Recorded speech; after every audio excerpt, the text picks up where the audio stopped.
ప్రజాస్వామ్యాన్ని ఎలా డిస్ట్రాయ్ చేయాలో 4 దశల్లో చెప్తా. నెంబర్ 1, దేశంలో ఉన్న ప్రజలను రాజ్యాంగం కంటే, దేశం కంటే ఒక నాయకుడిపైన విధేయతగా ఉండాలని నమ్మించండి.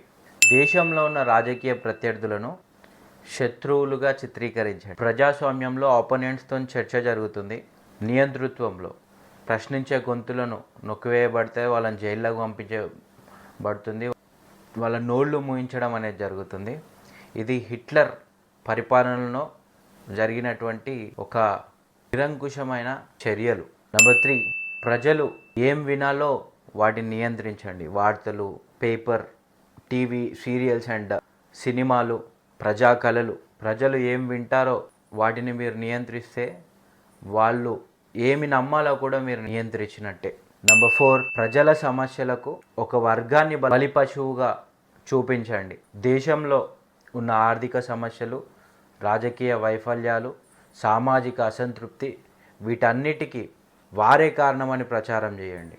భయం పెరుగుతుంది, విభజన మొదలవుతుంది. గుర్తుంచుకోండి, ప్రజాస్వామ్యం ఒక్క రోజులో కూలిపోదు.